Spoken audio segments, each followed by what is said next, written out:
When in Rome, do as the roamers do.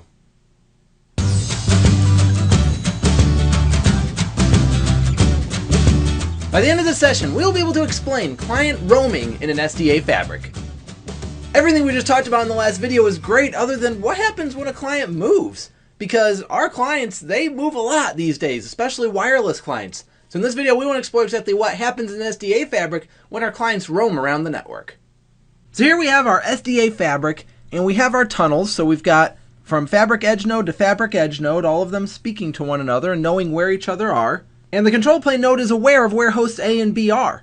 For example, if these are nodes 1, 2, and 3, we would have a database that looks like this. It would say the endpoint identifier, the EID, is A, let's say, and that is attached to switch 1. That would be the RLock.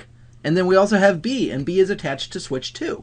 So if host A is speaking to host B, fabric edge node 1 is going to check in with the control plane node, learn that B lives out switch 2, so it's going to store that here. B is attached to RLock number 2, and it's going to send that traffic out the appropriate tunnel. Now we already know where this is going. What happens when host B moves over to a different fabric edge node? Let's say it attaches in now to switch number 3. Well, we need to handle this situation, and fortunately for us, SDA handles it just fine. It starts with the new ETR, again, that egress tunnel router. It's going to send a map register to the control plane node that says, hey, I've got host B attached to me. This is no different than if it had just shown up on the network for the first time. Well, the control plane node is going to say, wait a second, I already have an entry for B, so I'm going to clear that out. And I'm going to say, okay, B is attached to fabric edge node 3. Now, this would be a very short conversation if we didn't have to worry about this concept over here. We have a cache that exists on edge node number 1. It knows and remembers that B was attached to switch number 2. Now, the control plane node could go around to all of the different switches in the fabric and update them, but if we have thousands of switches, that's not the most efficient way of doing this. Instead, what we're going to do is we're going to send an update down to the original switch node and say, hey, B is now attached to 3. And we'll say, oh, okay, so B is attached to 3. It's no longer attached, and I guess we might as well scratch that off because that's no longer there.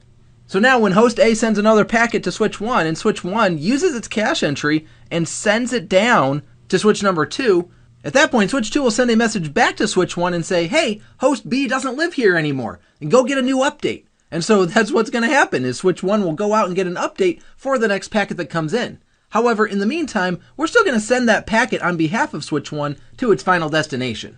This way we don't lose any packets in the stream. We don't want to risk that as part of a roam. So once switch 1 checks in with the control plane node again, it will update its local cache to show that host B actually lives out host 3 now. And so all future messages will get sent out the appropriate tunnel. Now I know this drawing got a little bit busy, so let's just walk through the basic steps here. When a client roams, the first step is for the new ETR to send a map register message to the control plane node. The second step is for that control plane node to update the original ETR to let it know where the host now lives. And the third step is this process over here, whereby as switches in the fabric send traffic to the original ETR, it will respond with those messages to say, hey, you need to go get an update. And they will proceed to get an update and update their cache. So in the end, we've accomplished our goal. When a client roams, we update the entire network so that everyone knows where the client now lives, and in the process, we don't drop any packets, ensuring we keep the stability of traditional networks inside of this new SDA architecture. And with that, you are now able to explain client roaming in an SDA fabric. I hope this has been informative for you, and I'd like to thank you for viewing.